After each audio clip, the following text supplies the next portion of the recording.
speakers and moderator. We're going to play some videos from our end, and the webinar will start at 10. So please mute your microphone, and we'll begin now.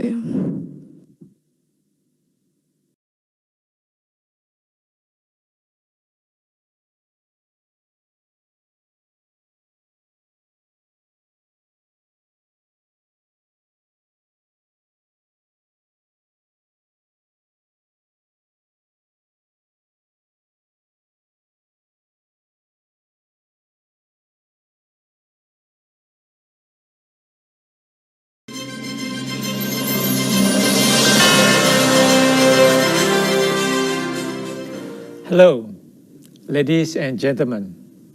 I'm Rahmat Budiman, the AAOU Secretary General, and I would like to announce the winners of the AAOU Awards 2021. We all have been waiting for this moment, and we are as excited as you are in knowing who have won the much coveted Young Innovator Award, Best Practice Award, and Best Paper Award, with 1 gold medal, 2 silver medals for each category. And of course, the most importantly, we will find out the winner of the prestigious award, AAOU Meritorious Service Award. Let's start with Young Innovator Award. As we know, the Young Innovator Award goes to young, energetic, less than 40 years old scholars. Each year, the Young Innovator Award goes to individuals whose papers show quality, relevance, uniqueness, and success, and impact of innovation to the theory and practice of open and decent learning. This year, we have 1 candidate for the Young Innovator Award. The only paper was evaluated by the adjudication committees. 3 appointed persons as the adjudication committees were the chair, Professor Kandar Padas, Vice Chancellor at Krishna Kanta Hindikwi Open University, India. The members are Professor Ok Tae Kim, Professor at Departments of Media, Arts and Cultural Content, Korea National Open University, Dr. Yosef Sabah, Assistant Professor at Al-Quds Open University, Palestine. Ladies and gentlemen, let me now announce upon this assessment. It has been decided that the silver medal of the AAOU Young Innovator Award 2021 is bestowed upon Mr. Kamran Mir from Allama Iqbal Open University, Pakistan, for his paper titled Development of H5P Interactive Video Content in Moodle to Improve the Learner's Engagement in Online Learning. Congratulations to our sole winner of the Young Innovator Award. We hope to motivate you and every young academician to produce and contribute more of the ODL works and follow the footsteps of Mr. Kamran Mir in the future. The silver medalists will be granted a certificate, a plaque, and cash award of $250. Now, let's find out the winner for the Best Practice Award. This award goes to the paper that shows significant practice developed to improve process, method, and show potential for such practice to be replicated and other institutions may adopt, leading to the betterment of ODL practice.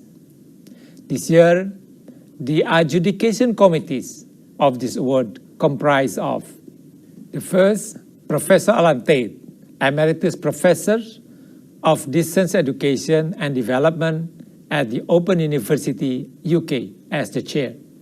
The second, Professor Ho Sung-wo, Professor at Department of E-Learning, Korea National Open University.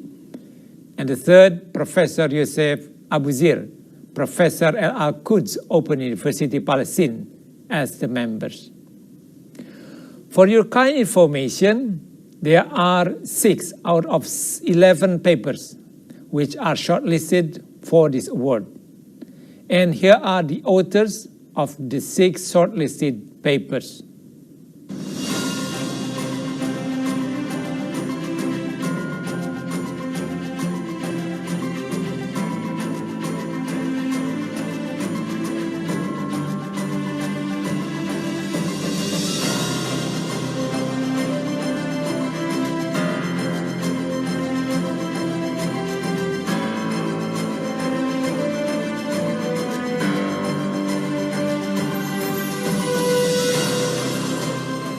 The silver medalist for the Best Practice Award goes to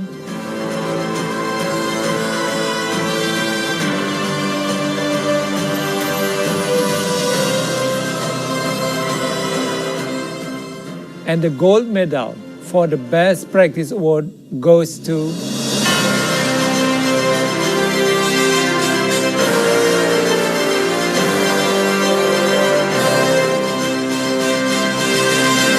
Again, congratulations to all the winners of the Best Practice Award.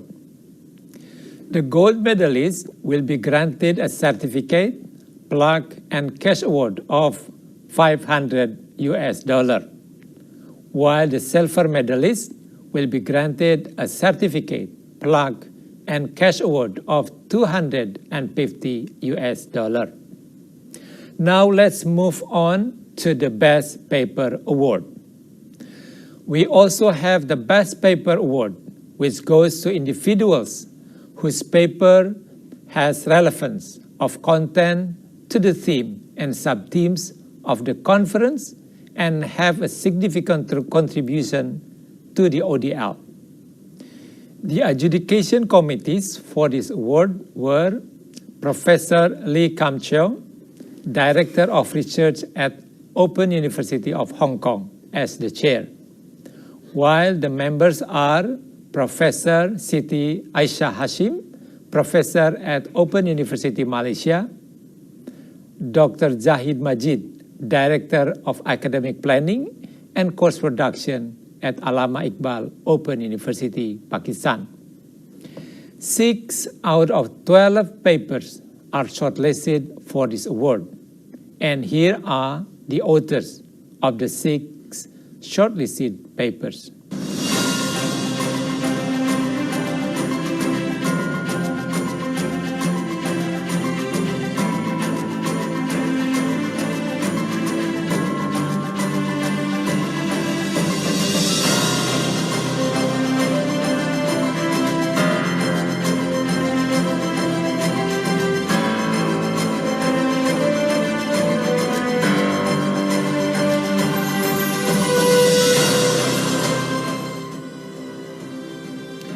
The silver medalist for the Best Paper Award goes to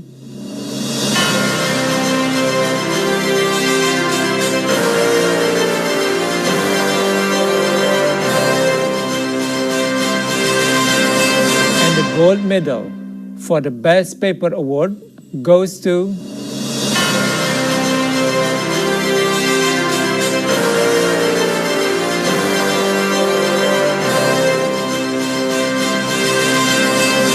Congratulations to all the winners of the Best Paper Award. Keep pouring your ideas into valuable writings, and we are always looking forward to more of your masterpieces. The gold medalists will be granted a certificate, plaque, and cash award of $500, while the silver medalists will be granted a certificate, plaque, and cash award of $250. Finally, the most awaited of all, the prestigious AAOU Meritorious Service Award. It has been the tradition of the AAOU to recognize outstanding individuals who have made significant and lasting contribution to the field of distance education and open learning through AAOU Meritorious Service Award, or MSA. 3 appointed persons who were also the recipients of the past AAOU Meritorious Service Award was chosen this year. They are Professor Tian Belawati, former Rector at Universitas Terbuka, as the chair. And the members, Professor Wei Yuan Zhang, former head and chief researcher at Space University of Hong Kong, who is currently working at Beijing Normal University. And Dr. Nafid A. Malik, founder and former rector at Virtual University of Pakistan, who currently works for Commonwealth of Learning. Ladies and gentlemen, I am very pleased to inform you that this year we have received quite many nominations for this award. There are 17 candidates of the AAOU Meritorious Service Award 2021.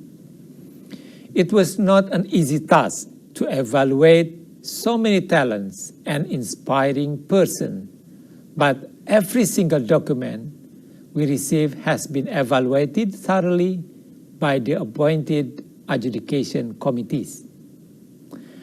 After rigorous process of the assessment, I hereby announce the winner of the AAOU Meritorious Service Award 2021 goes to Professor Dr. Melinda de la Peña Bandalaria from the University of the Philippines Open University, or UPOU. Professor Dr. Melinda de la Peña Bandalaria has served in the Open and Distance Learning, or ODR sector, as an academic leader in the University of the Philippines for 2 decades. Thanks to all nominators who have sent us nominations for the AAOU MSA this year. We are truly grateful for the excitement from our members this year.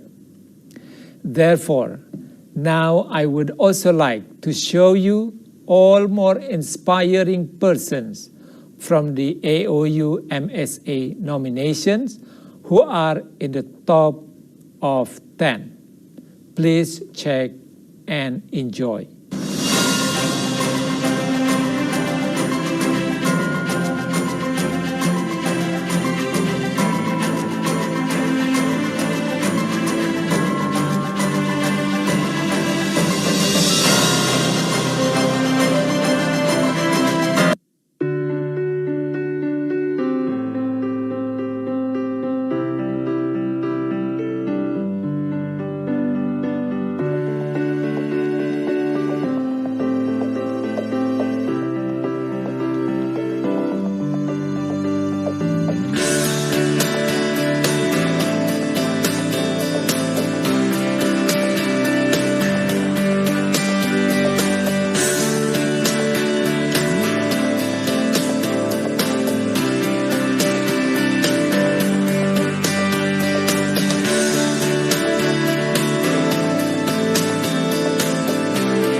from Jakarta, Indonesia.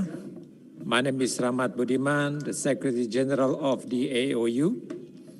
First of all, I would like to say my warmest greeting to all audience, the speakers also, and the moderator.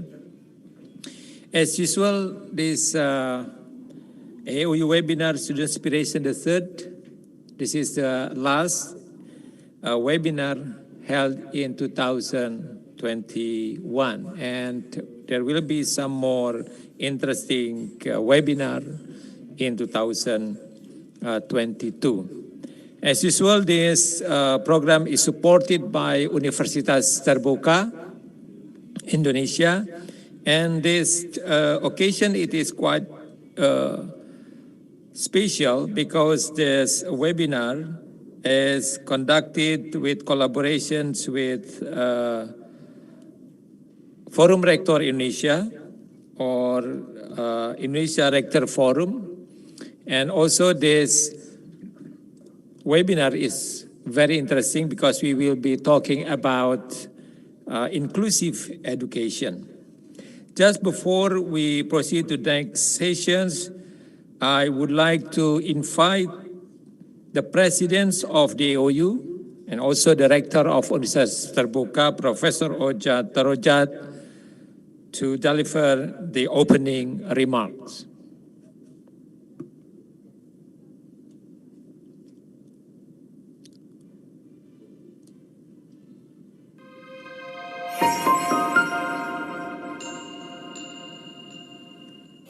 Good morning, ladies and gentlemen. Hope you all have been well. I'm pleased to meet you all here again virtually, and it's a special momentum this time, as we have our distinguished speakers and guests today. First and foremost, Professor Panut Mulyono, the Chairperson of the Indonesian Rector Forum. Then, our brilliant speakers, Mr. Keetheswaran from Open University of Sri Lanka, Mr. Sikdam Hasim from Universitas Terbuka Indonesia, and Ms. Reem Sharif from Allama Iqbal Open University Pakistan. And the one who will lead us to enjoy the fruitful discussion today, Dr. Dewi Sapuan from Wawasan Open University, Malaysia. My dear participants who have taken some time this morning to join us here virtually, I welcome you all to the third AAOU webinar, StudentSpirations, in collaboration with the Indonesian Rector Forum, or FRI. Just in case it is the first time of you join our AAOU webinar, StudentSpirations, I would like to inform you that this time AAOU carries out a new concept of webinar where we invite speakers both from lecturers, practitioners, and students or alumni of the AAOU member institutions, with the expectations to share and receive experiences, motivations, and knowledge from different perspectives, especially for those who have just started to jump in open and distant learning field. As the theme mentioned today, inclusive education, I personally think it's a really special moment we have this time because it's also the month of persons with disabilities, which we need to value together as we want to recall the importance in promoting empowerment and helping to create real opportunities for people with disabilities. However, speaking of inclusiveness, it is not merely limited to people with disabilities. Nowadays, we would still find the fact that people who belong in minor groups would not be completely accepted by the society for their differences. And it also occurs in the education area, where it has been difficult for them to access the educations that they are still supposed to get. Just like the others, it has caused them to get left behind. Ladies and gentlemen, this is the time for us to break all these stereotypes toward the minor groups. Because through ODL, everyone can access educations. And this is what we are going to hear from you, our speakers today. Mr. Sikdam Hasim, a blind student at Universitas Terbuka, and Ms. Reem Sharif, a transgender student from Allama Iqbal Open University. We will witness and listen to the experiences they face and their place, all the ups and downs they went through. Yet, ODL would still be there to support their dreams and goals. And from Mr. Keetheswaran, as a lecturer in special needs education at Open University of Sri Lanka, we will listen to how he copes with students from certain minor groups through ODL and how he managed all difficulties.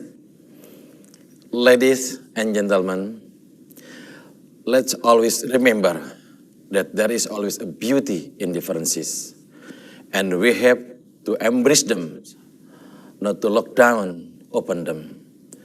Strive together to be the best versions of ourselves. I hope what will be shared by our keynote speakers today would be able to get us even more motivated in learning, especially through ODL. Not to forget, I also give my deepest gratitude to Professor Panut Mulyono and all my dear colleagues at Indonesian Rector Forum for the support on AAOU webinar. So, everyone, please keep yourself seated, have some snacks nearby, and enjoy the show. Thank you, and have a good day.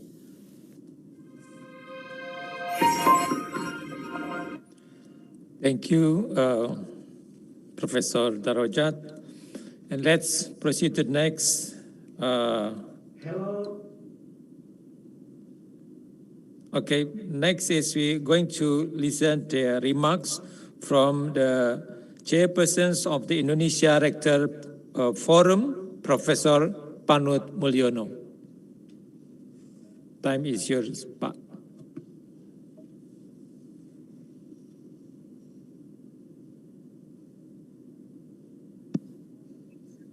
Hello, good morning everyone. May peace be upon all of us. It is an honor for me as the chairperson of the Indonesian Rector Forum to be here today to greet you all at the third episode of AAOU webinar, StudentSpirations.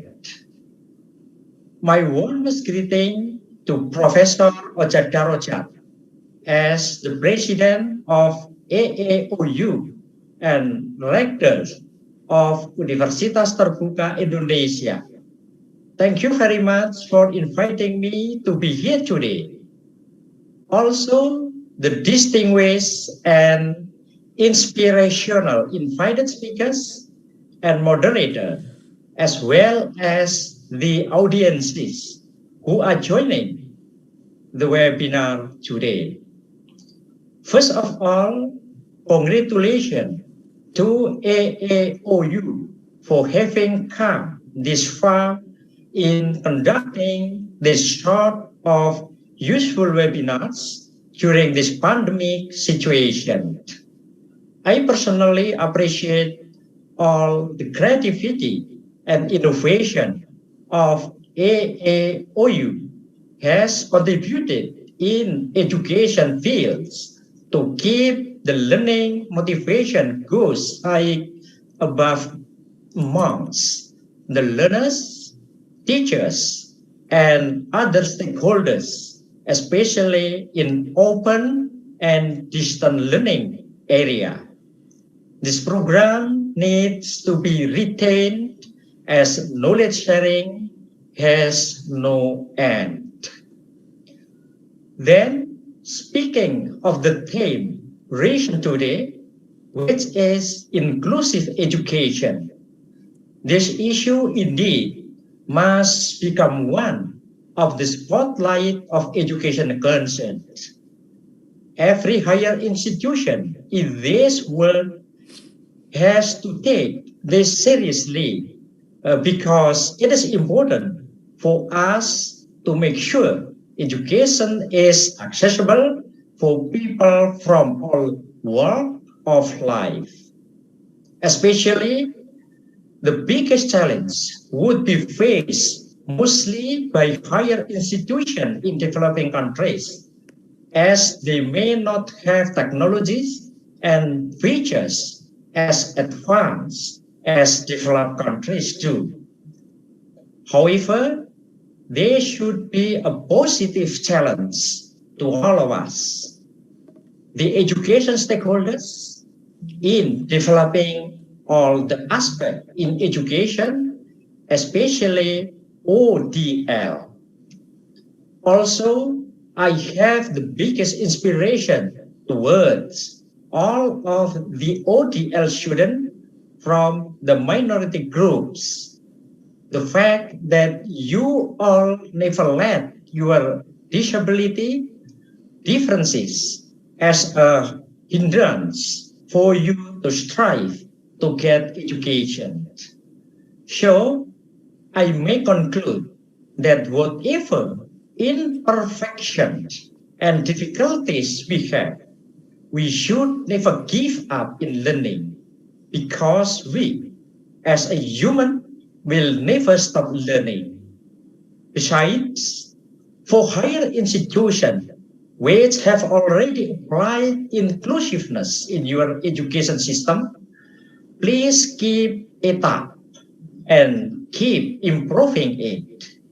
While for those who have not yet applied it, I encourage you to start implementing this inclusiveness in your education system.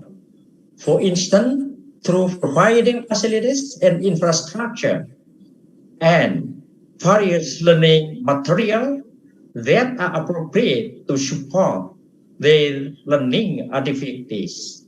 Ladies and gentlemen, last but not least, before I close my speech, on behalf of the Indonesian Rector Forum, I would like to wish you all the greatest success in your endeavors. I hope the partnership between us will be long-lasting and we may start developing further useful events and programs in the future. Thank you very much. Once again, stay safe and see you later. Thank you.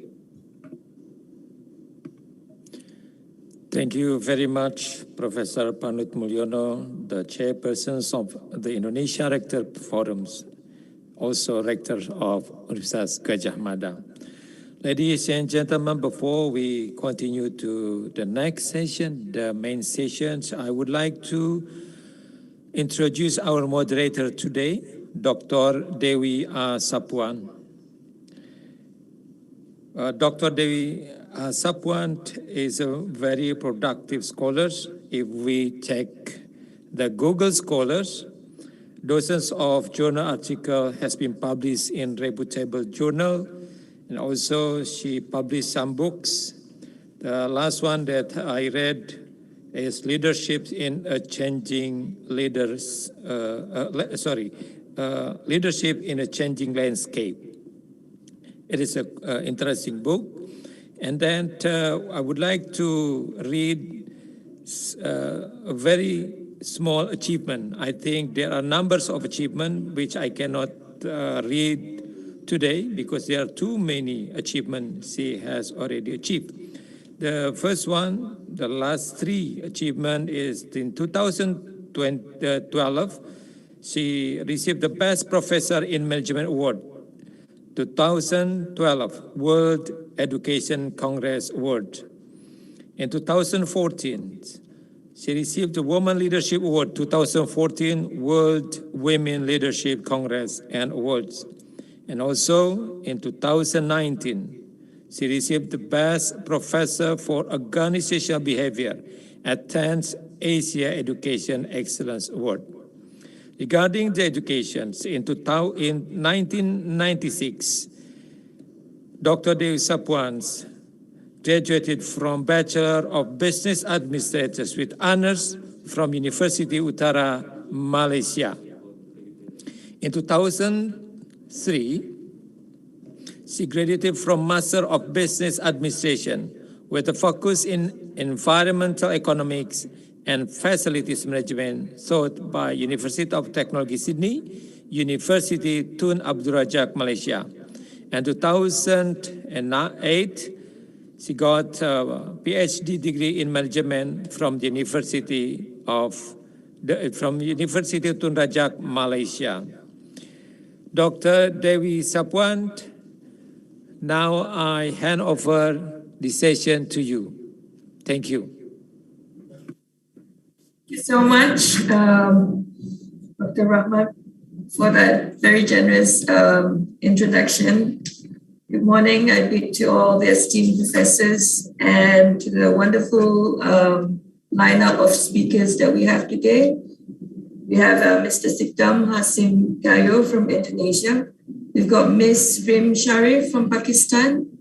And we've got Mr. Keetheswaran Kanapathippilai from Sri Lanka. And I wish the audience here a very warm morning to everyone if you're on this side of the globe. Before we begin or before we proceed with the speakers, please allow me to read the webinar regulations first.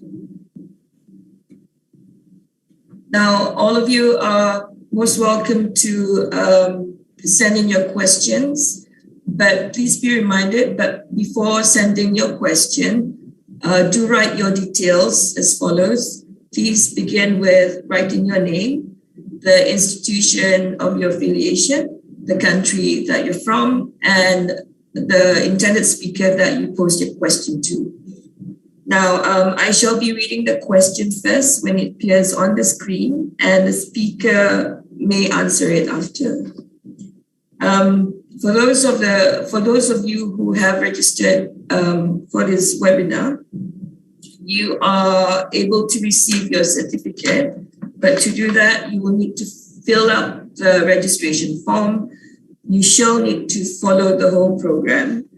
The feedback form, the link to that will be given. You shall need to fill it up as well. Please be reminded that the E-Certificate will not be sent personally to you, but you will be able to receive it once it is issued. You do need to check the AAOU website regularly for that.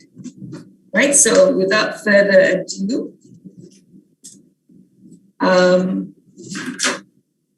I have this honor today to introduce our first speaker.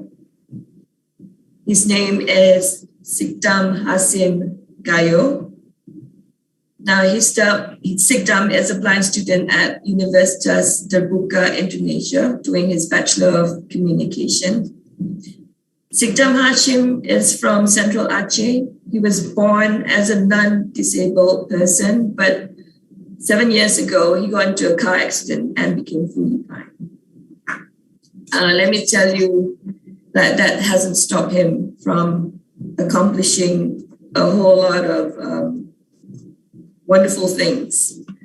In 2015, Sikdam became the first blind person in the world to be invited to give a speech at a royal dinner with the royal family in the UK. He is also Indonesia's first person with disability to have received the International Awards for Young People from Prince Edward himself. In 2016, he released his movie called What You Can Do When You Apply. It's got a whole list there. And he's also, in 2018, a torchbearer for Asian Paralympics. Sikdam, he's a blind activist, he's a teacher, he's a volunteer, he's a public speaker, and he's the founder of Indonesian Disability Center, which works to promote and advocate equal rights for disabled communities in Indonesia. Please welcome Sikdam Hasim Gayo. Sikdam, before we begin, let me just remind you that you have 20 minutes for this session, and welcome. Yeah, okay. Thank you, moderator, for this beautiful introductions. Okay, good morning, everyone. First of all, I want to say thank you so much for the organizer of the ASEAN Association of the Open University for this awesome webinar. I hope my sharing today will be inspiring and motivated for the all audience, especially the student with disability in Open University, wherever you are. Okay, once again, I want to repeat what the moderator just saying. I mean, I want to just fix that, yes, I am a blind person, but everyone, actually, I was born as a non-disabled. But about 10 years ago, I got into the car accidents and becoming fully blind until right now. Then, now I work as a disabled activist, teacher, and a public speaker. And yeah, I'm one of the alumni from the Open University of Indonesia. Everyone, 2017, I joined the Indonesia Open Universities as a student in communication. And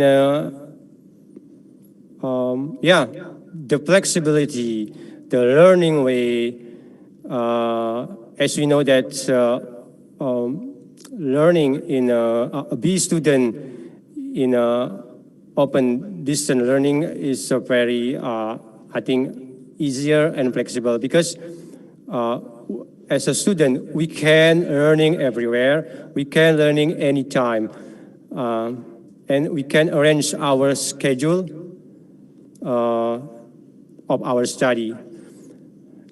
Because of that thing, thanks to God, just a few months ago, I can achieve my goal academic. I mean, I can complete my study in communication from the Indonesia Open University, everyone. But the question is there any problem, challenge, or up and down as a blind student in Open University? Yes. Actually, everyone, at the first year, second year's academic in Open University, I almost ran away from the Open University in Indonesia. I almost quit my study. I almost give up to continue. I almost moved to another university because I faced many, some challenge, some problem, because some of the learning facilities, some of the material facilities in Open University is not accessible yet for the blind student especially. But yes, at the time I almost give up and stressing up, devastating. But in one point at the time, I realized, wow, this is a challenge for me as a blind student. I have to fight for my right. I have to achieve my goal academic from Open University. That's, yeah. I try hard to advocate and then tell to the person from the Open University to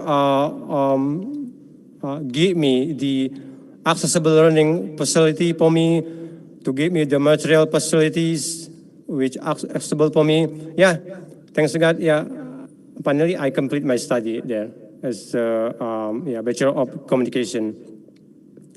And then, is there any tips or secret coming from me to everybody, to everyone as a student with disability in Open University to keep surprised and motivated? Yes, yeah. Based on my experience, how do I keep surprised and motivated? It's two things. First is don't give up, my friends.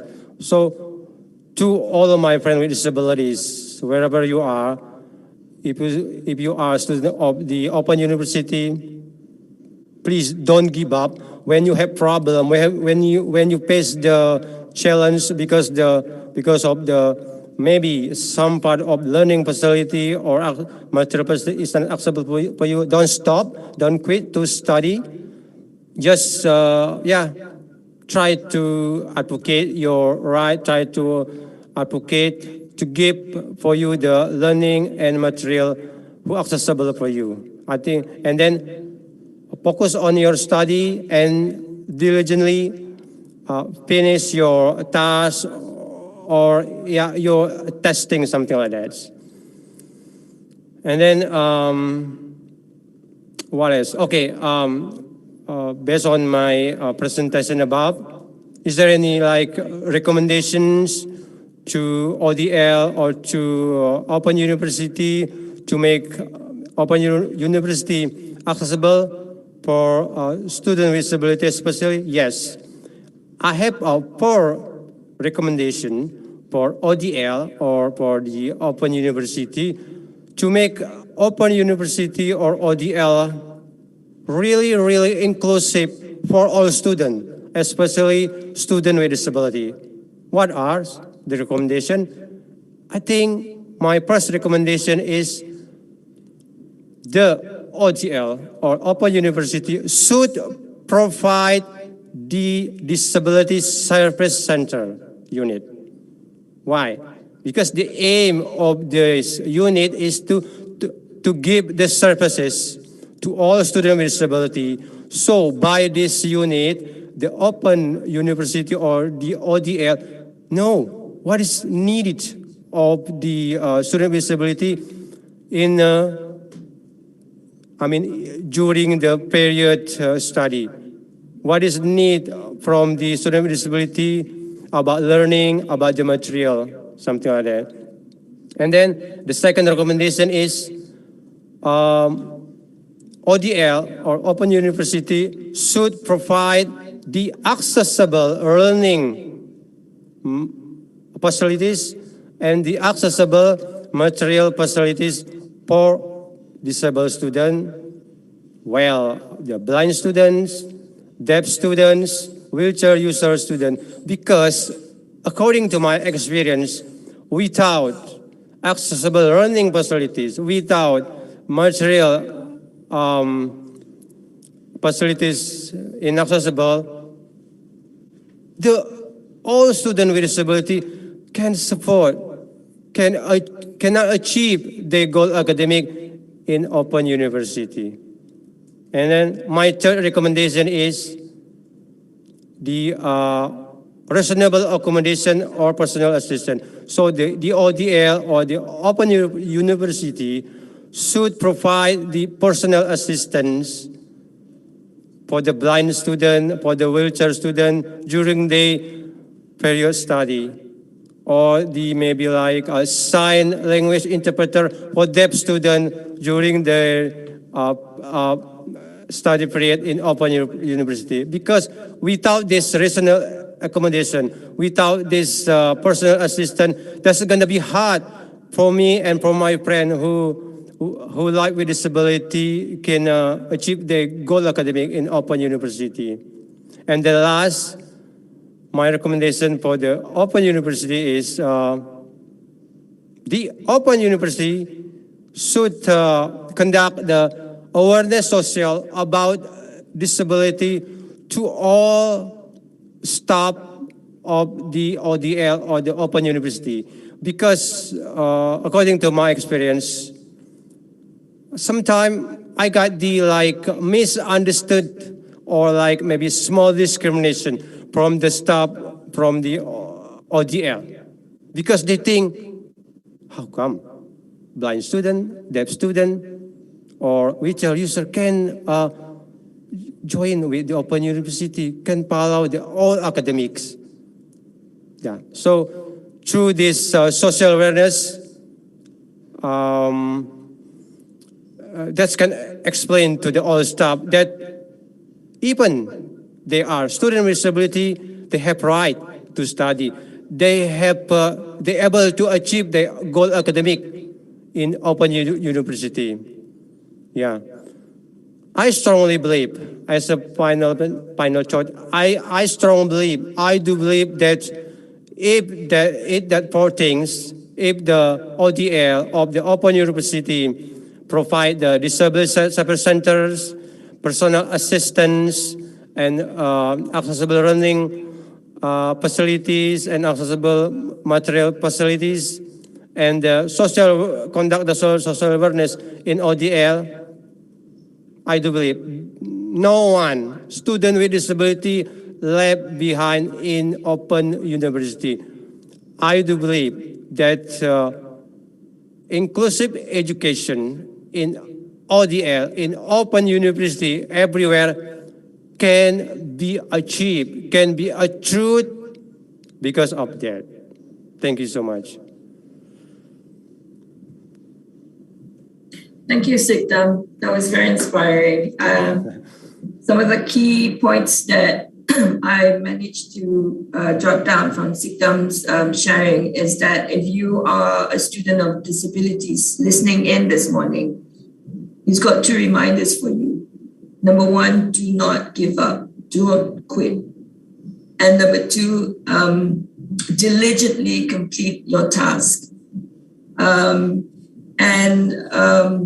Sikdam also has made 4 recommendations for the ODL universities, and these are for the administrators listening in. Number one, what is needed is a service center unit for students with disabilities.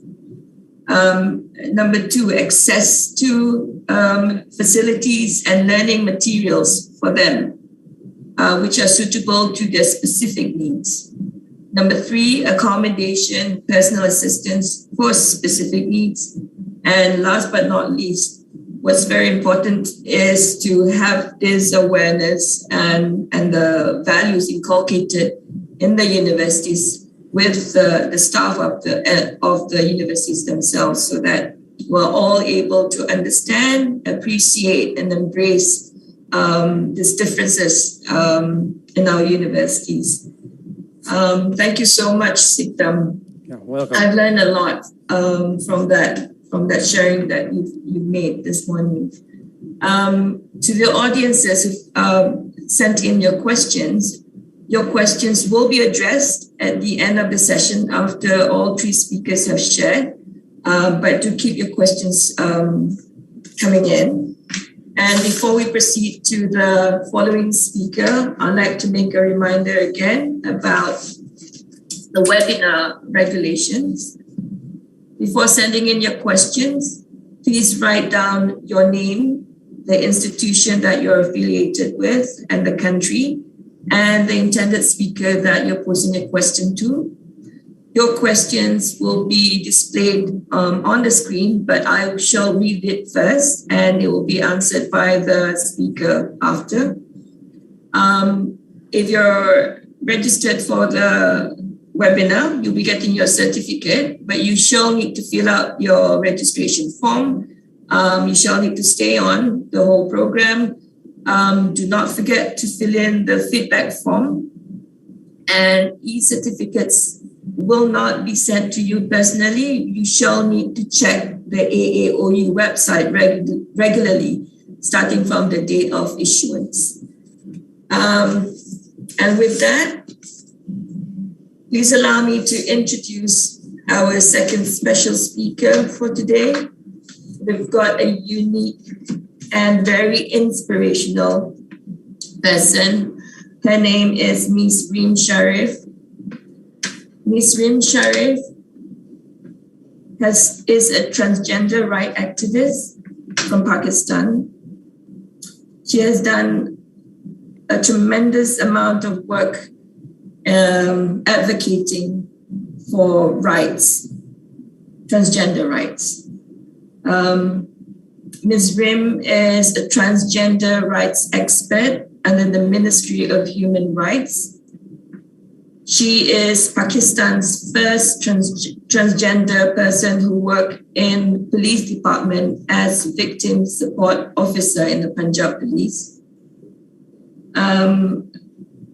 She's also a member of the Gazetted National Youth Council under the patronage of Mr. Imran Khan, the Prime Minister of Pakistan. Ms. Reem carries the title of Transgender Woman Trailblazer of Pakistan 2021, and that's quite recent. She has a master's degree in international relations from the University of Sargodha and is currently pursuing her Master of Science in Gender and Women's Studies from the Allama Iqbal Open University, and she's been awarded a scholarship for that.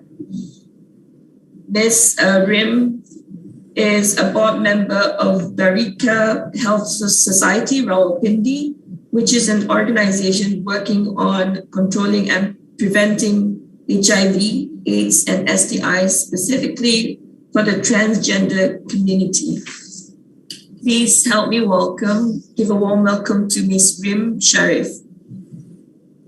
Ms. Reem, you have 20 minutes for this sharing. You may begin. Over to you. Thank you so much for introducing me, Devi. In the beginning of my session, I want to let you aware about the situation of about the rights of transgender community in Pakistan. I will start from the roots. The grassroots level community, transgender community of Pakistan is on margin. They are oppressed to live or earn through begging, which is not legal in Pakistan, according to 9 Vagrancy Act. And then the other occupation, dark occupation, is sex work, which is obviously not legal in Islamic Republic of Pakistan. The third thing is, through which my community earns, is through wedding dancing. Dance in front of men community, and they throw money on them. So these are the, basic or like means of earning for my community in Pakistan. Yes, when British came in subcontinent, they introduced an act, a colonial act, through which we were living in the emperor's areas of Mughal times. So they started give penalties to us. So we became marginalized with the time period, with the passage of time. So the life of a transgender person is not easy at all. Um, uh, uh, if I compare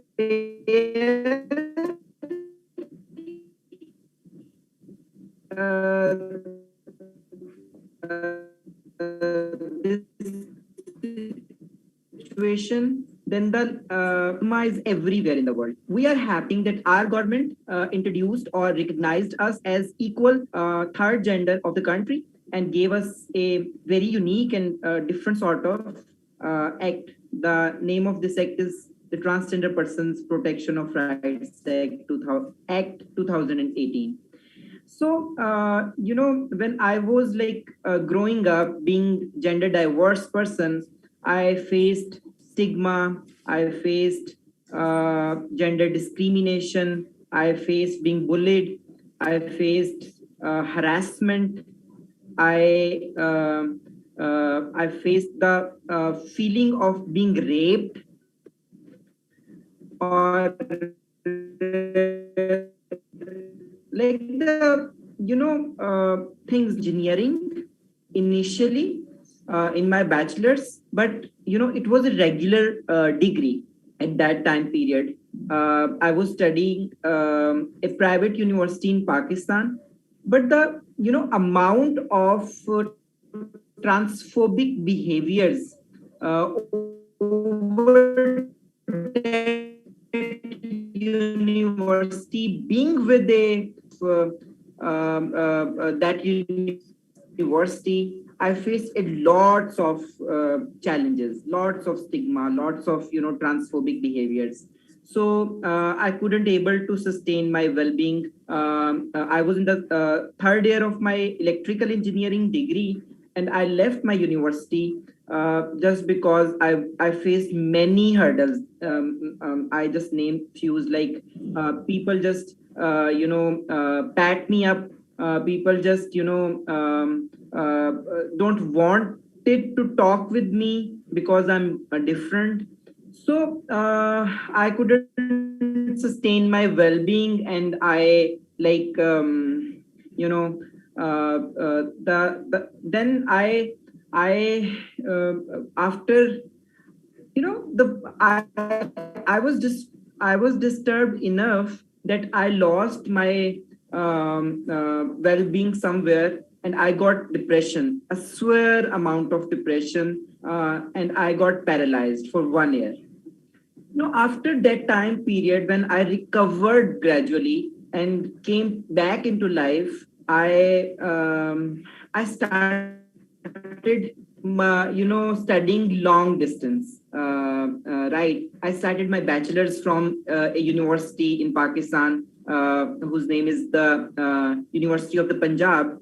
And after my bachelor's, I then pursue my master's degree in international relations.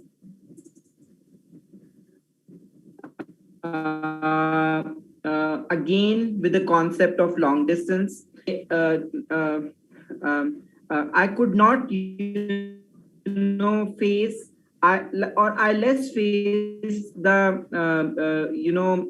men or women communities less. So, on the basis my degree in University of Sargodha in international relations, then at that time I was like mentally sustained enough that I have to prove my gender. I have to prove myself in the binary setup that I am not going to beg from anybody. I will not go to dance in front of anybody. I will not to sell my body just to earn money. So I'll prove myself with my education and with my skill set.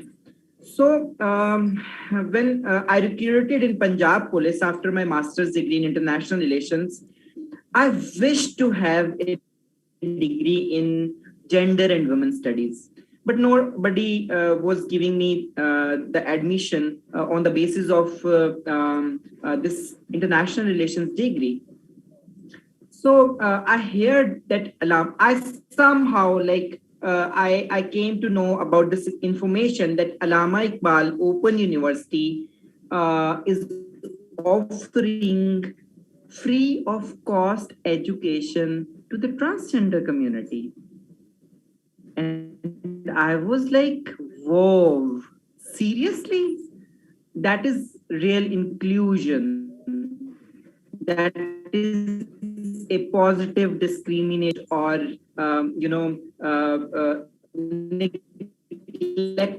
neglected community needs. So I started digging about this thing. What is this about free of cost being offering by Allama Iqbal Open University to transgender community? I visited Allama Iqbal University, and the rumor, which I suppose that it is a rumor, that rumor was true. I mean, literally, Allama Iqbal Open University offers free of cost education to the students who are like transgender persons, to the students who somehow faces, these are the major two genres. So I, got admission in Masters of Science in Gender and Women Studies, and I started my studies, and I am in second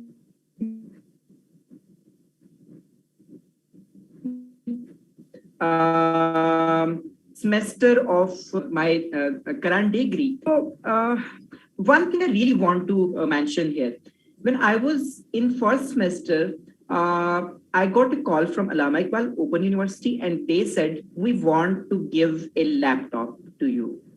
And I was surprised that what is going on, like such a huge sport, which is, which they are offering to me. I asked them, but on what grounds you want to give or facilitate me to this or of our institution, the transgender students. And am I audible, Devi? Am I audible? Yes, I can hear you. Slightly choppy just now. Okay. Is it clear now? It's clear, but it can get choppy sometimes. Oh, so sorry. I don't know, some internet problem. So, all right, I start. So I start, telling the story. So, I facilitated with a laptop facility by my university, and which was very helpful in the time periods of this pandemic, because classes were not in person, classes were virtual. I wasn't having any laptop at that time. That, facility provides me to connect with the classes, or, in the first semester of my degree, the papers were online as well. They were virtual. So, these are the injections of positivity which my university, my Allama Iqbal Open University, provides or injected us, or to fly high, or to achieve our dreams. Let's talk about some challenges. Sometimes I face that I find some difficulty for finding specific windows. For example, if I want to there is like confusion, or like there is some blur that where should I go to. This is our end, kind of misunderstanding or like misinformation. Just like Allama Iqbal Open University is having a huge setup, having a very big area where it is located in the country. So the challenges are less, yes, I'll say, but the acceptance and the facilitation is more. So I feel gratitude being the part of a country which is putting its best to include the transgender community in the country, to include the gender differently able community in the country, and to include every minority. So this is a sort of celebrating situation through our including or completing our education, and through that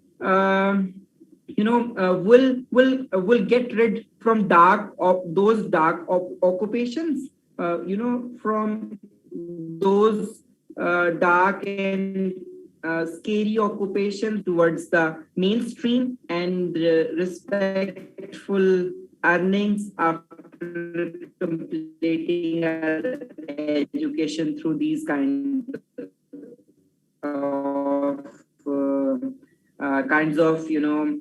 opportunities giving back. Thank you so much, everybody.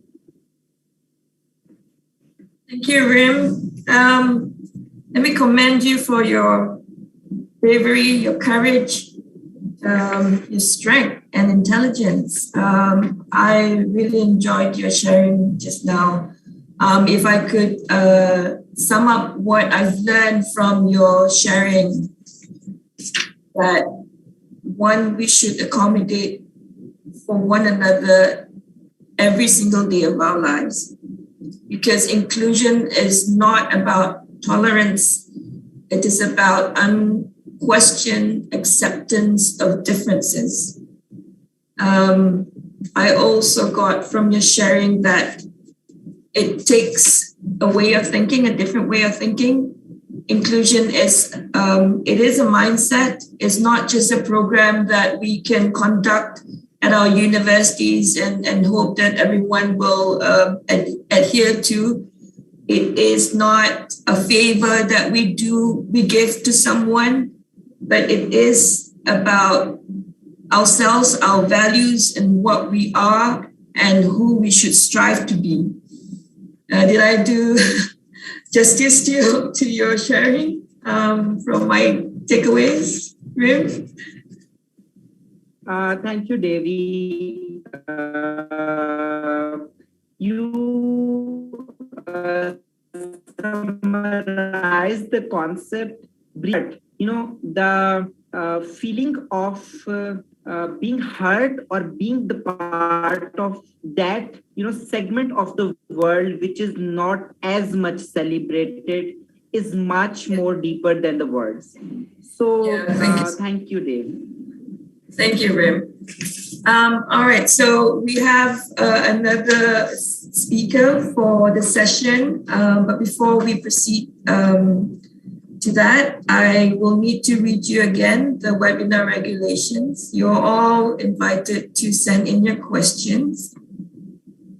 But before sending in your question, please do write your name, your institution, and the country that you're from, and the intended speaker that you'd like your question to be answered. The questions will firstly be read by myself once it's displayed on the screen, and the speaker will answer after it.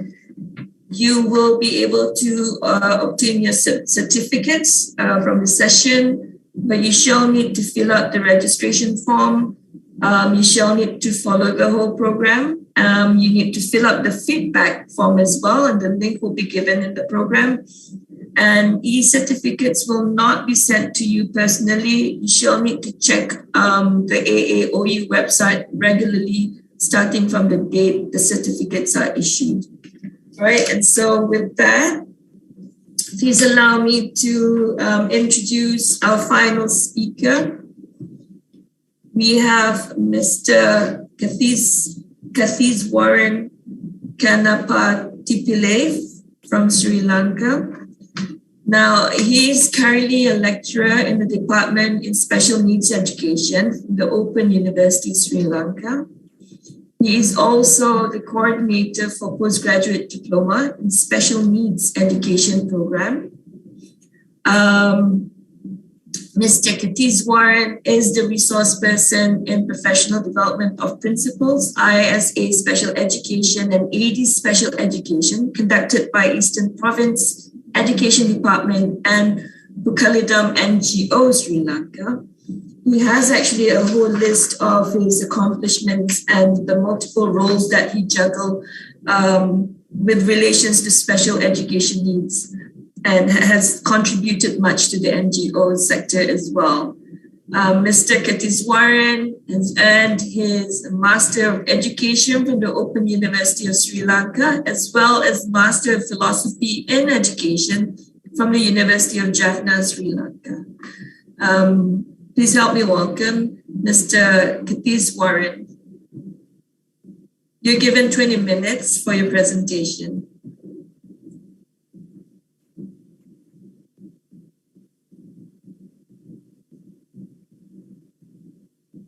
Mr. Keetheswaran, can you hear me?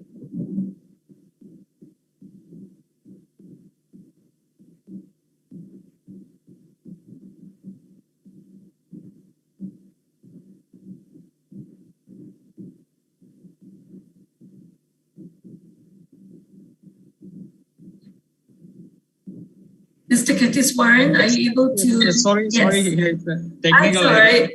Yeah, it's okay. Because it's my phone, it's my laptop, it's stuck. That's what I join in my phone. It's okay? That's all right. That's all right. Are you? Yeah. Are you ready? Are you all right to? Yeah, begin? I'm right. But I unfortunately I can't share my presentation. If anyone can, your assistant can share that, then I can. Okay, so we will control the PPT from our end here, and please inform us if you want us to get into the next slide, okay? Okay, fine. Okay, actually that English education practices in Sri Lanka, Sri Lankan Open University, that, yeah, fine. Yeah, thank you.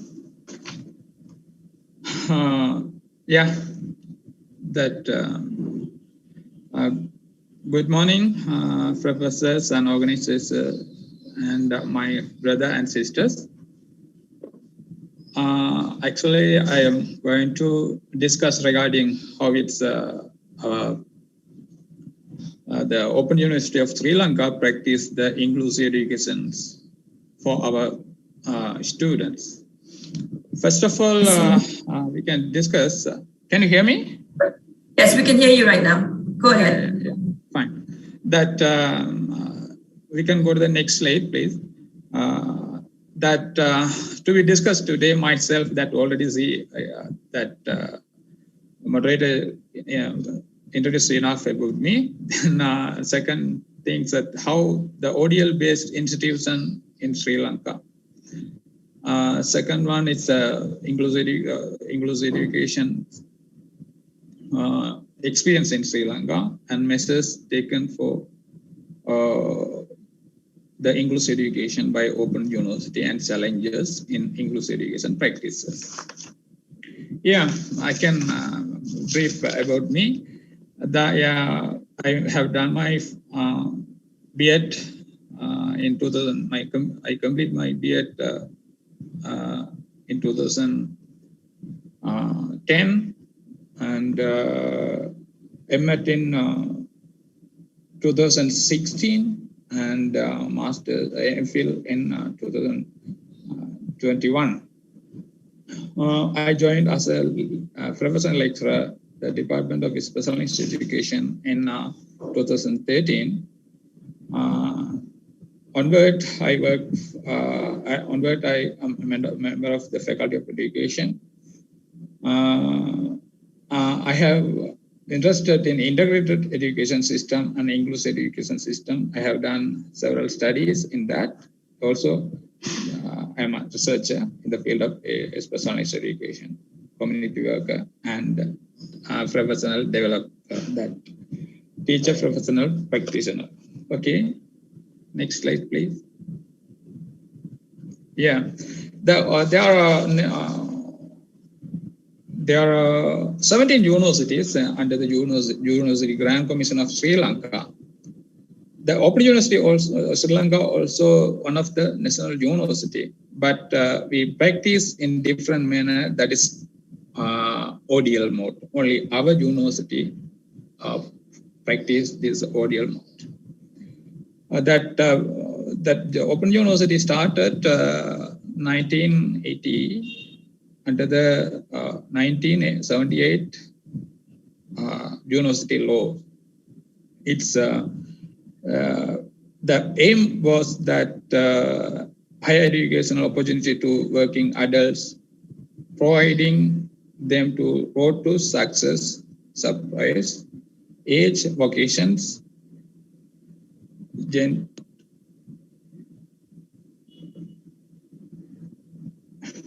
yeah. That and at that beginning it was a blended mode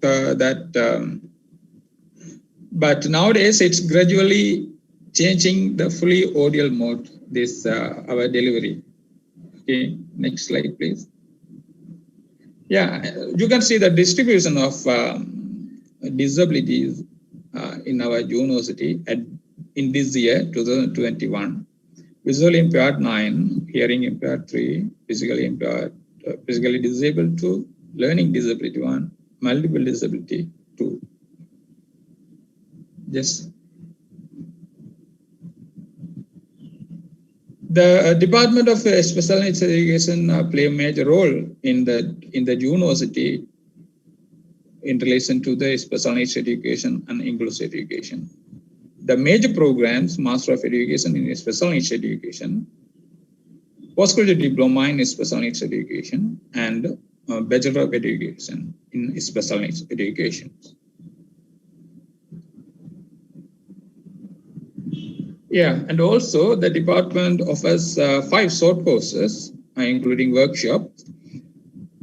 Short course on teaching children with learning disabilities, short course on inclusive education, workshop on autism, workshops on speech and language development, workshop on children with special needs in preschools. In addition to that, the support services, that there's a center for support to students with special needs who face challenge in getting education in the Open University and outside.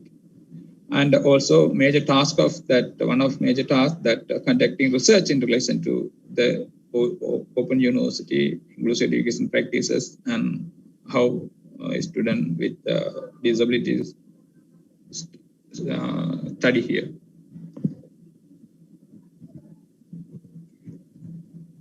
Yeah, that one of major milestone of our Open University in the inclusive education practices, we developed that inclusive education policy. That for inclusive education policy, it's mean that policy for a policy of the Open University of Sri Lanka for individual with disabilities and educational needs.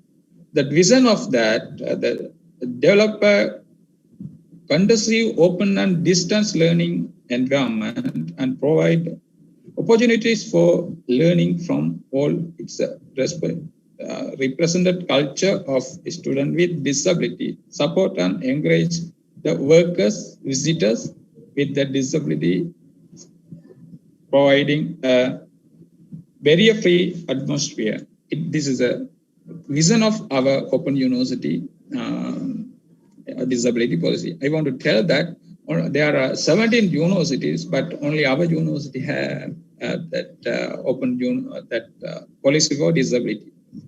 Okay. Yeah, that missions are there. That's actually that missions. The first two missions that facilitate equal and equitable access for all persons with disabilities and special educational needs. Second, the recommended and reasonable accommodation and adjustment for learning of a student with disability. Third one, maintaining equal academic standard for a student with disability and special educational needs.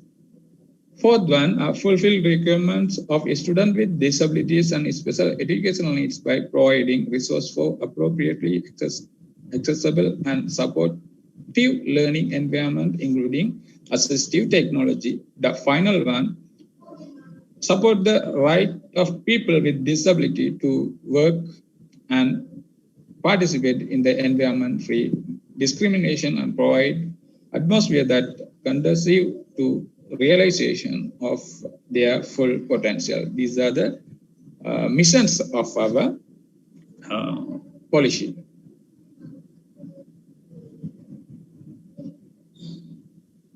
Yeah, that policy statement that facilitate equal and equitable access to all students without any discriminations.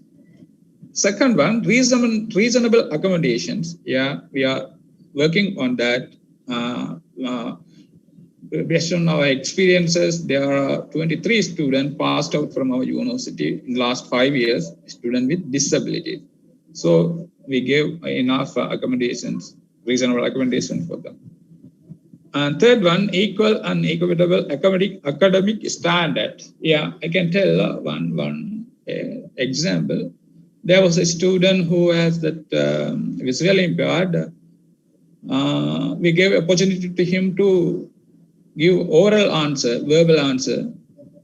Then he record all the answers within that 3 hours of examination period. He got all A+ because this is not disadvantage, that is advantage. He used that one. Within that period, that 3 hours period, he give enough, more than enough answer for that. That's what he got, all 10 A+.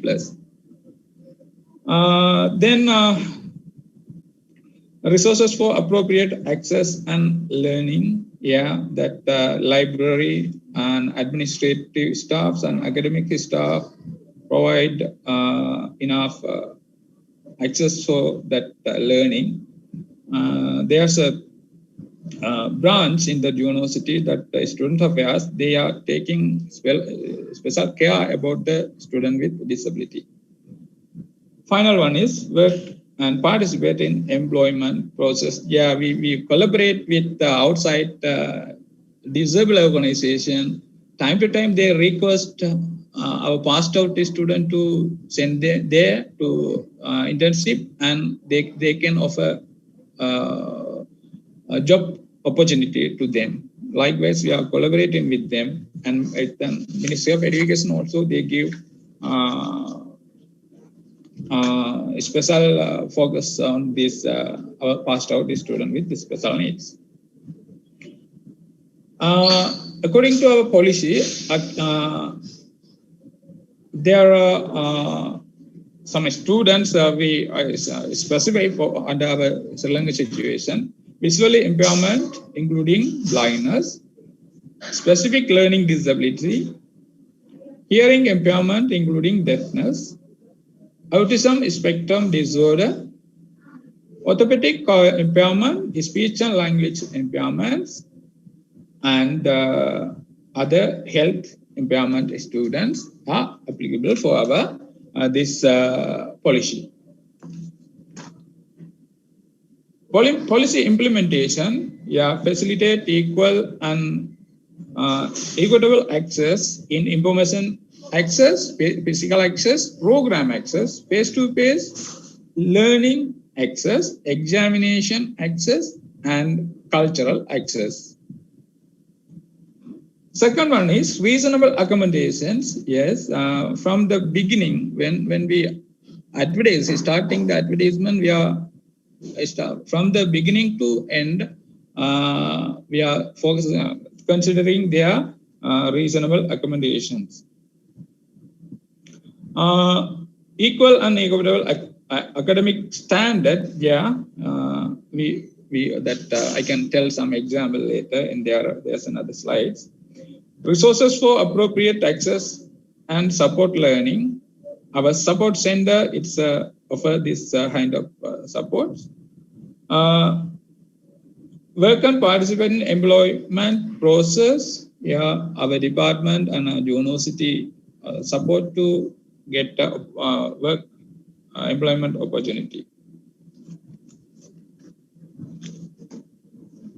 And also that, will you please go to that next two slides? Next one. Next one, please. Yeah, thank you. Responsibility and authority also indicated in that policy.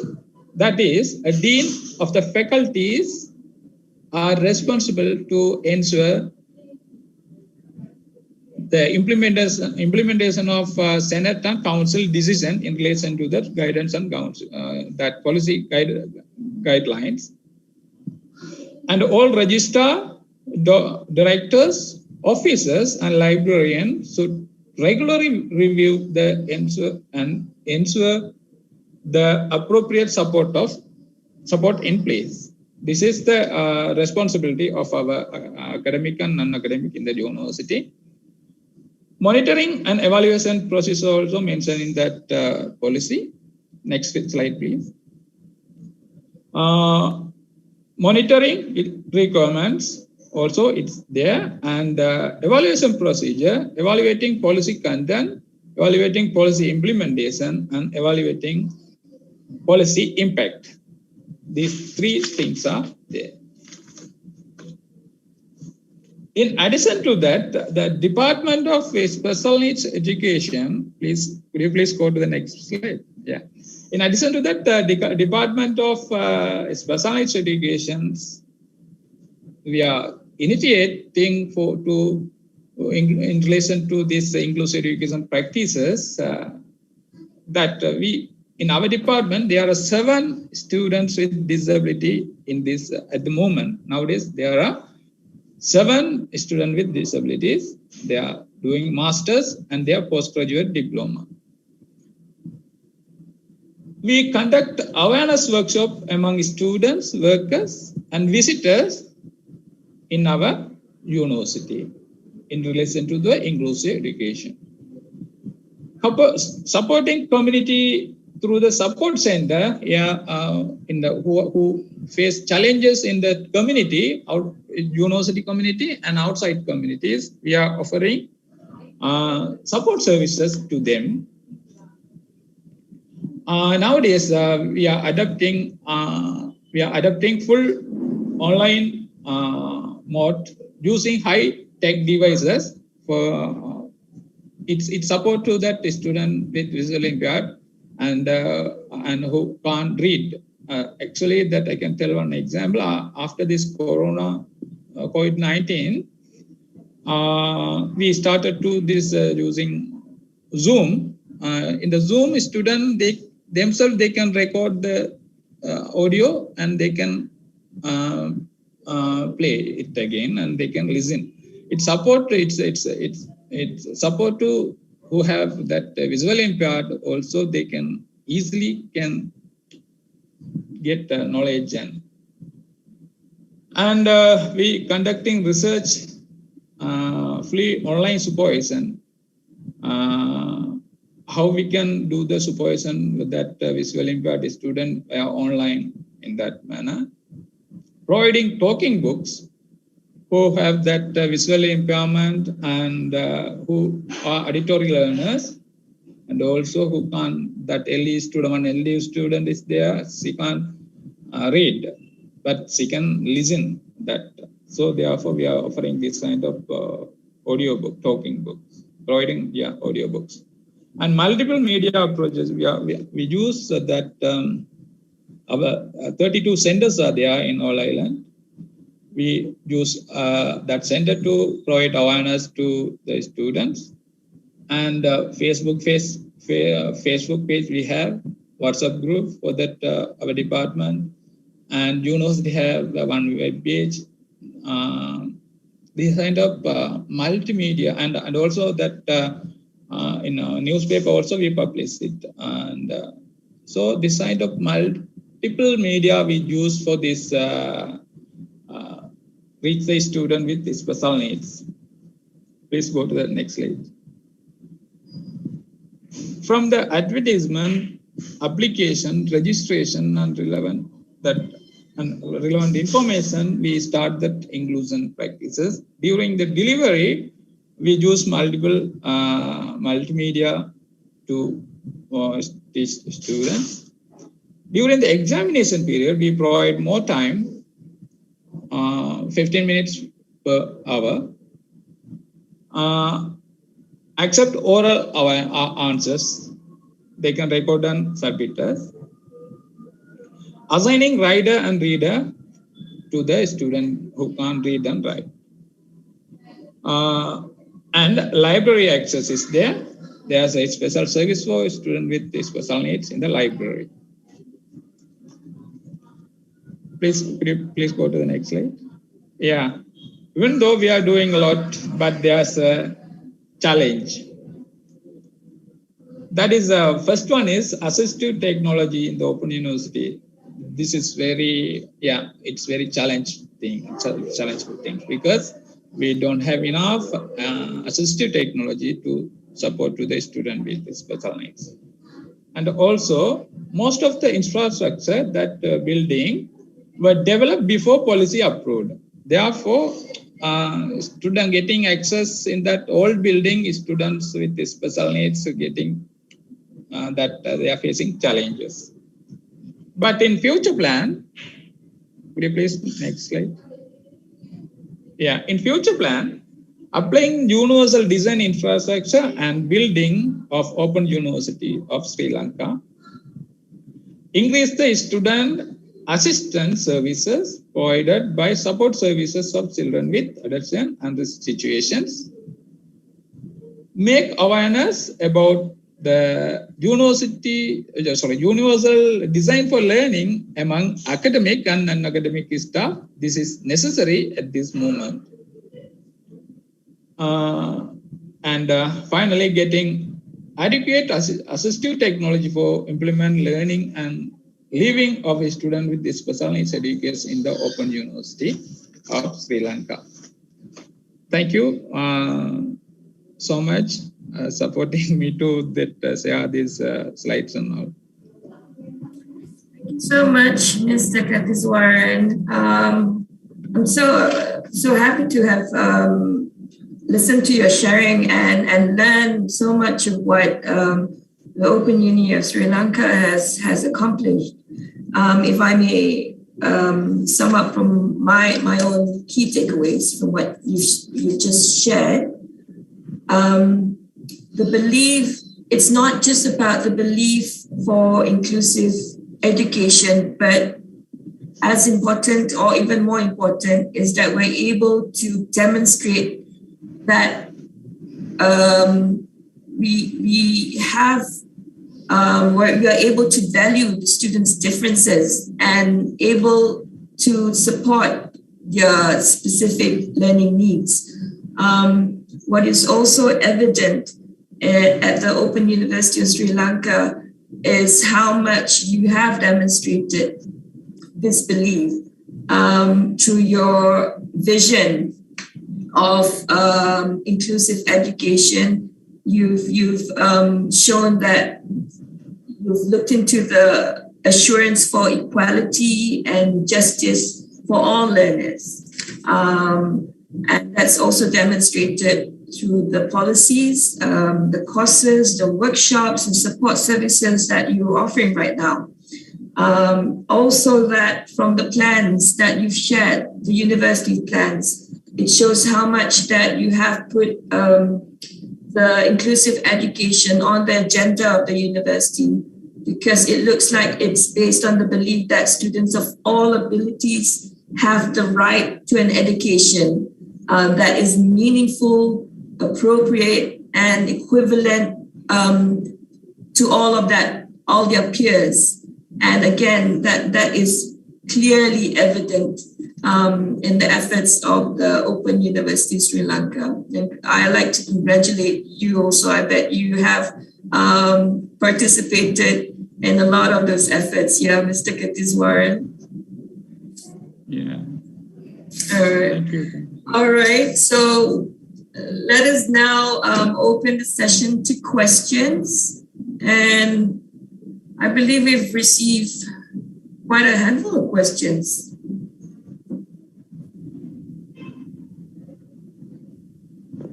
Okay, so we have our first question here.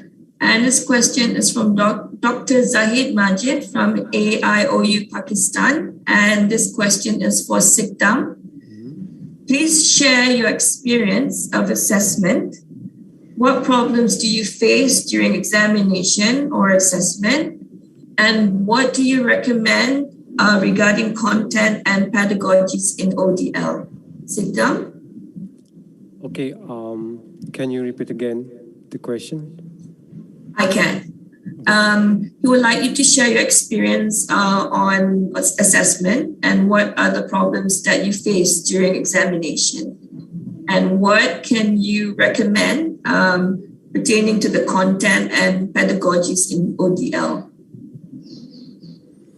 Okay, maybe I can answer about the problem in the assessments.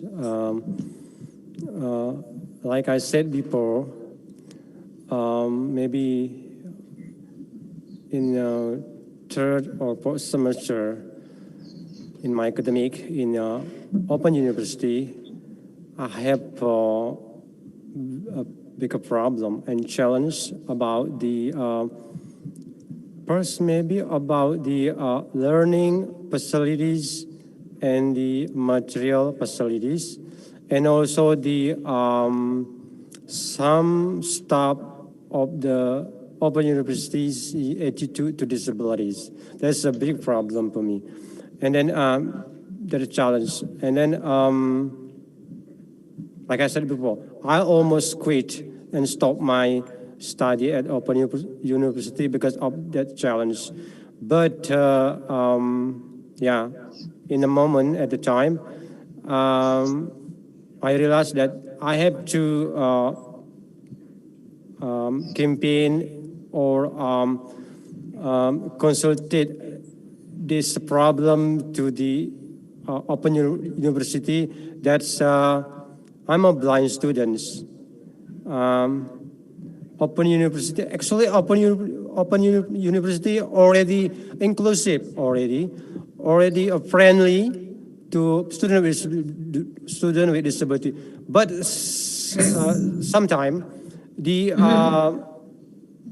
accessibility, the inclusive is not a good socialization to the staff. That's why staff sometimes confusing about the blind students. That's why my request at the time just actually there is no problem with the blind student study in Open University, because all the learning system, all the facility, little bit inclusive access. That's why and then I fight for that. I mean, I show them, I teach them, I guide them about the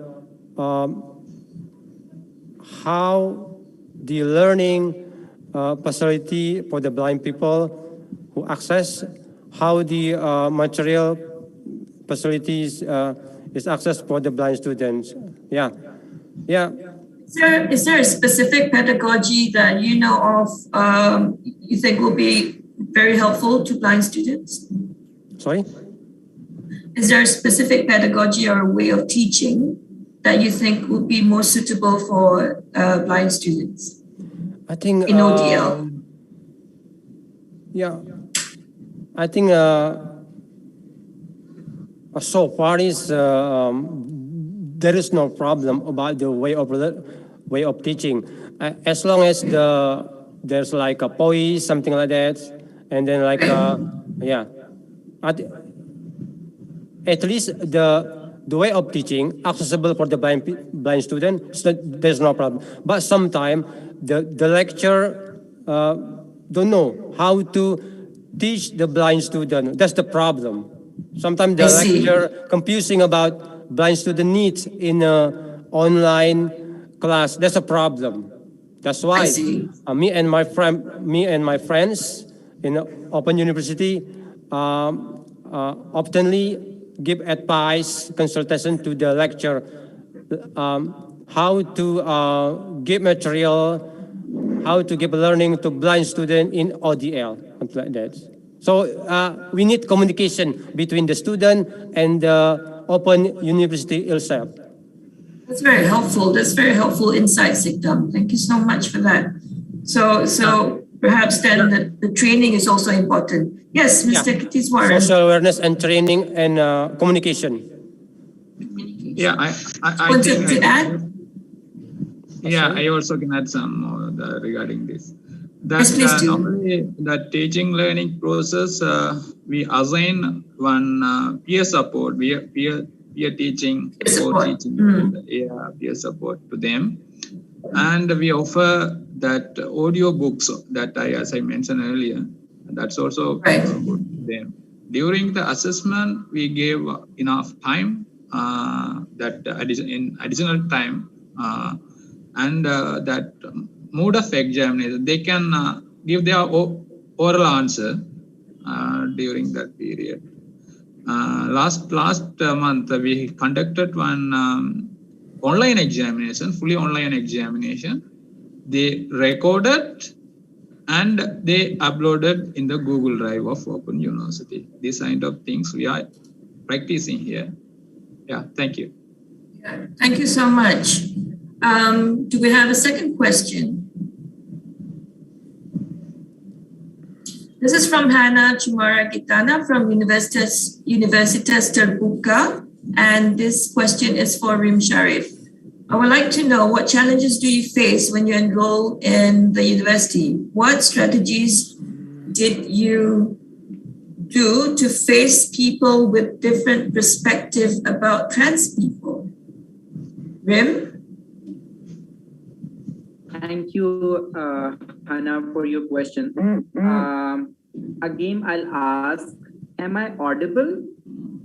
Yes, we can hear you. Okay. Sorry, I switched my video because there is some technical issue. So, that's all right. Thank you. So, the question is, I would like to know, what challenges do you face when you enroll in the university? See, Hannah, the situation in Pakistan, I'll not specifically talking about the Allama Iqbal or audial setup, but you know, the situation in Pakistan after the year 2018 regarding transgender community is evolving, is developing in a positive way. Now we as transgender persons get facilitated positively, get celebrated positively in every department, either it is government, it would be a government or semi-government or private. So I clearly say that I didn't get any challenge regarding getting admission in this university. People were aware because they offered free of cost education for transgender community. So they actually knew that a transgender person obviously will come to enroll himself or herself or themselves. So they were like sensitized enough. Allama Iqbal Open University designated specific designations to facilitate the transgender persons and differently able persons. So I didn't face any challenge which can be shared with you. It is all being acceptable or being so this is the situation. But the second part, I'll the question, the second part of your question, what strategies did you do to face people with different perspective about trans people? Yes, it's all about mindset. Government is putting efforts, universities are putting efforts, different private efforts, semi government organizations are putting efforts to include transgender community, but there is same mindset which is present in the minds of masses, in the masses. People whenever see people a transgender person, they think the same, that this person must be a beggar, or this person must be a sex worker, or this person must be a wedding dancer. So the perspectives are still same in the mindsets of the general public, but on the formalized or formal setups, scenarios are little different. So hopefully I addressed all the concerns of your questions, and if you're still having any question, you may ask, please. Thank you. Reem, what would be your personal technique to respond to somebody who says something which may be a misunderstanding, or or they come about not less in a less kind way? How would you specifically, personally respond to that? Thank you, Devi, for your question. So, I am a human being, obviously. I am not a robot. I get sometimes hurt. I get, I always say, breaking up.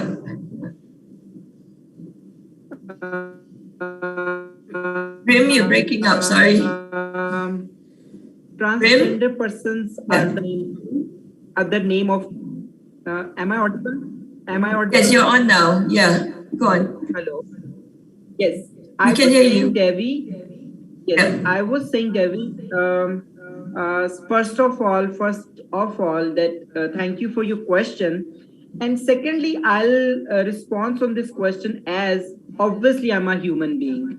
I get hurt. I get disturbed. I feel the sensitivity of being discriminated around while, moving around. But the coping mechanism for me, I sometimes think that these people are unaware of the caliber of this person. They are just judging. So the situation is very difficult to cope with, but we, or I, as ambassador of my community, I have to bear and respond in a positive way to create, a space, a valuable space regarding my community in the, mainstream or in the masses. So, yes. Excellent answer there, Reem. Thank you so much. Let's see what the next question is. This question is from Diana, which is from UT Semarang, and it's for Mr. Keetheswaran. It says here in your slide, you would like to know further with some examples of what you mean by maintaining equal academic standards for students with disabilities and special needs. Keetheswaran, yeah. Actually, that students with disabilities they facing challenges in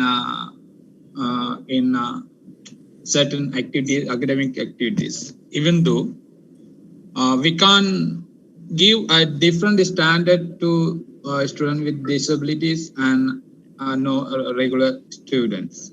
Therefore, we are making assistant to them get that equal standard of that education, academic standard. That's the meaning of that. Have you got any, maybe one example of how this is practiced? Yeah, that for examples, I can tell that audiobooks story. Yeah, audiobook story that students we offer only that soft copies of that modules that last to the last page students.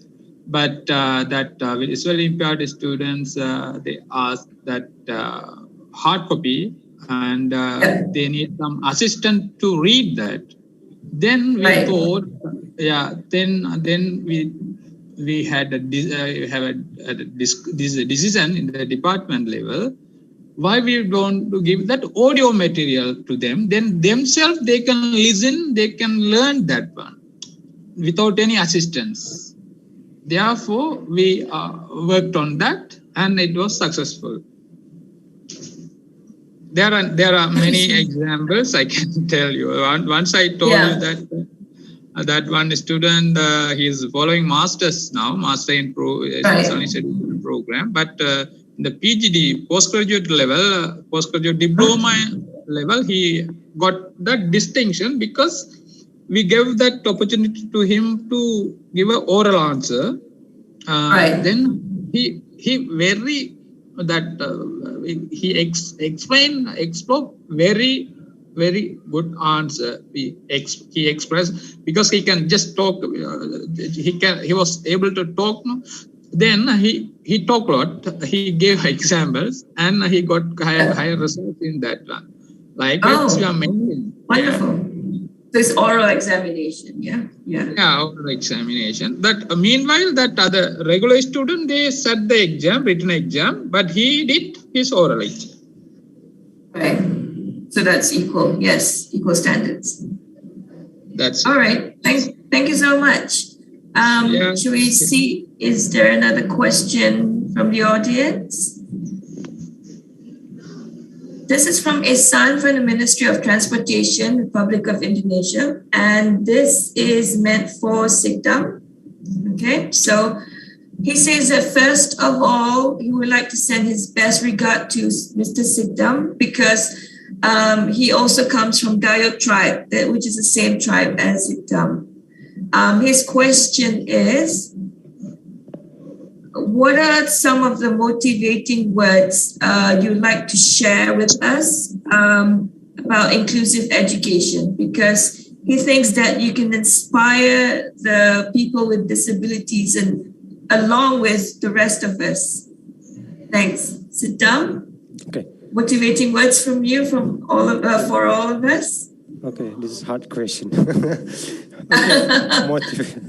Okay, thank you for the question. It's a good, awesome question. Okay, sir, you know what? In Indonesia, there are about more than 21 million people living with disability. And just 0.5 can go to education. Well, that's from the primary school to the university. Why? Because it's discrimination. So my motivation word to the all people, for all Indonesian is, I just want to say that even we are disability, we have a right to access the education system. But the problem is, all most of the education system in Indonesia, there's quite a bit discriminate. I think not just in Indonesia. I think most of in developing country, right? So yeah, I think that's one. My motivation. What is doesn't matter about disability. Doesn't matter if you are deaf, blind, wheelchair user.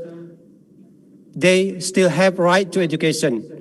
If you want, all the people with disability can living betterly, can get education, be smart person. Just give them education because they also your brother, sister have a right to education. Please don't discrimination us to get the education because without education, without well educated, we're gonna be like dead suddenly. So just give us opportunity.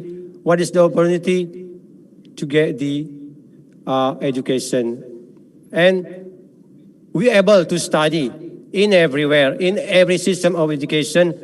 At least you give us opportunity. Just opportunity with the inclusive education, we need all. I think that's. Thank you, Sikdam. That was such a powerful reminder to all of us, not just the learners, but everyone else who's in the system to start doing something about it, to have the awareness and make an effort to make sure that we work towards it. We all have good intention. Can I? Yes, go more? on. Yes, please, Sikdam. Like I said before, I already approved that even I'm blind student, I can achieve my bachelor in ODL. That's outside. There's a lot of friends who have pursued their master, even their doctor in a conventional university because of the opportunity that some universities give to them. So, yeah, like I said before, there is no problem with the disability. The problem is your thinking about disability. So you have to change your mind about student with disability in university. I absolutely agree with that. If I could add one more question following that, Sikdam, I'd just like to know what has been the most misunderstood about a blind learner. Yeah. Can you share? Wow, that's a good question. I think what has been misunderstood? Misunderstood is people just thinking that's learning, study, just we can do with our eyes. Without your eyes, you can study. I think that's stupid, right? Yeah. So, I think all the people almost think that blind people can read the book. Blind people can access the internet. I think that's wrong opinion about the blind student. I think that misunderstood about the blind student. Now on, you know what? I have an email. I can do email. I have a social media. I can share everything with my social media. Right. I can read all the material in e-library in ODL website. Because of what? Because they're accessible. I think this is, I have to say to all the people, there is no limitation for the blind student. I think blind people seem like normal people, sighted person. There's no problem with the blind student. I think, we can study, we can learn with our hearing, with our finger. So, all the other senses. No need eyes to read a book, to access the website, to everything. So just change your thing about the blind student. Just change your thing that study just can do with your eyes. I think that's totally wrong. So much, and you've opened our eyes to what we've been blinded before this, because we took for granted and we think that we only use our visual senses to obtain knowledge, but in fact knowledge comes through all other senses as well as the experience. And that is what learning is all about. Yeah, like I say, if we focus to our ability, we can do everything, right? But if you focus to our eyes, to our disability, we'll be dead. Yeah. Thank you so much. Have we got another question from the audience? This is to Reem, and this is from Rosita from Indonesia. It says here that she's been, it's been exciting to hear your stories, Reem.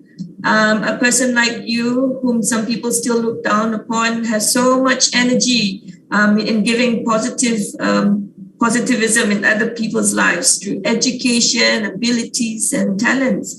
And her question to you is, what are your next 5-year plans, Reem?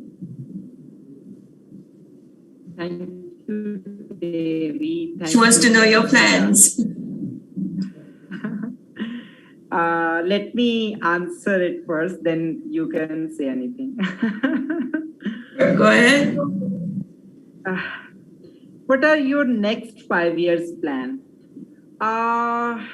Rosita, I'm a Muslim transgender woman, and I believe in gratitude. Firstly, I believe in gratitude, and I believe in go with the flow situations. I never planned anything. Whenever I planned something in my past, in my past life, as I told every one of you, I was studying electrical engineering as a regular student, but I couldn't. It was not favorable situation or time period for being gender diverse person to be in a regular situation of study. So I dreamed out that I will become an engineer, Pakistan's first transgender engineer person, but I couldn't make it possible because people never let me allow to come in front. I was talking about the year of 2008 or 9, when there was no concept of recognition of transgender persons in Islamic Republic of Pakistan. So I learned from my past experience that one should never plan anything. You just need to put fully, in the current situation or in the current ongoings, and then the future will be automatically. It's all about karma. The future will be bright. In my case, I'm working in the Ministry of Human Rights as transgender rights expert. I never thought that I'll be in the position whereat I'll work on the policies, I'll work on the laws, I'll work on the rules to include my community country-wise. So there is no plan even for next 5 minutes. So thank you. Thank you so much, Reem. And we all wish you all the best in the future. I think we have got time for just one more question. Shall we take one more question? And this is for Keetheswaran, and this question comes from Adaman, Pakistan. What accommodation in detail does your institution provide towards the students with special needs? Do you have transgender students in your university? Keetheswaran?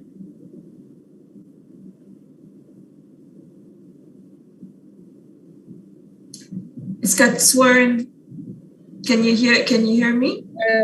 Sorry for Yeah. that. That's Actually, all right. accommodation. Yeah, no any barrier for any students, any gender, any disabilities in the open university. That is, I'm proud of that because we are making aware to them. We are always making aware via social medias and newspapers, medias, and televisions. We are doing that. We are that open university welcomes all people without any discrimination. That's what I want to tell here. Based on that, we are promoting our accommodations of the students. At the beginning, from the registration desk, there are assistants to them. From the registration, from the applications, there's a team for assist the students and accommodate them for the applications. Then registration desk, thereafter that orientation period, then academic period, till final examinations, we give the accommodations. That as much as possible, as much best we are doing that. That's what I want to tell. Okay, thank you so much. And I think with that, we shall wrap the Q&A session. And let me just say that this has been an invaluable session, and it's I congratulate the organizers and the hosts for this session because it's a timely one. It's a needed session to be conducted because from the experience today, it's been invaluable. It's an eye-opening session that we have, and we hope that we could see more of this dialogue or an open dialogue where people can discuss and become more aware of the challenges that people with disabilities are experiencing. And I'd like to thank all the participants, the audience, and the speakers for your time and your efforts. And I'd just like to say that we're very fortunate for this session because we've been given some reminders of how we are now able to begin the year 2022 in the best way possible with the best of our intentions. And with that, I shall pass this to the host, Doctor. Thank you so much. Thank you very much, Dr. Dewi. And I also thank you for the audience who have sent very interesting questions. And then I also thank you to Sikdam, Reem, and also Keetheswaran, who have given us interesting and inspiring explanation and answers. Ladies and gentlemen, once again, Dr. Dewi, thank you very much for leading this session, and also to our speakers, Sikdam, Reem, and Keetheswaran, and also to the presidents of the AAOU for supporting our today webinar, Professor Ojata Rojat, and also to the chairpersons of the Forum Rector Indonesia, Professor Panut. Ladies and gentlemen, before we end these programs, I would like to inform you that the 35th AAOU conference will be held in Jeju Island, South Korea, between the 2nd and the 4th November. Please prepare the paper, and then we will meet in Jeju Island. And don't forget, for those who have submitted, or if you are planning to submit your article to the AAOU journal, the AAOU Secretariat will give a kind of bonus we will provide registration fee for those who submitted and then publish the article in the AAOU journal. And also, if the audience here watching or listening to this webinar, if you would like us to invite speakers or outstanding persons to speak during the AAOU webinar next year, please let us know by sending us the email. You can check the email in our AAOU website, aou.org. And the last is that for you who have joined us, don't forget to fill in the feedback. It is a requirement for you to get the certificate. The committee here will open the link for 15 minutes. So the link will end 15 past 12. So from now on, you can fill in the feedback, and then be sure you will have the online the E-Certificate. Once again, thank you very much to the speakers, moderators, and all participants who joined the third AAOU StudentSpiration. See you next year. We hope next year will be better, and COVID-19 will end in 2022.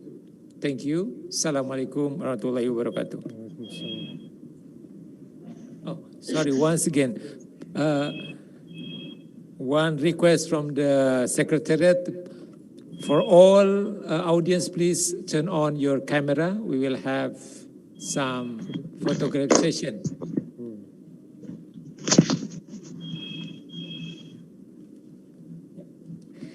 Okay, ladies and gentlemen, please open your camera because we're going to take a selfie together. And in 1, 2, 3, hold on. Next slide. 1, 2, 3, smile. Okay, thank you so much. Okay, thank you. Assalamualaikum warahmatullahi wabarakatuh, and have a nice day.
Recording stopped.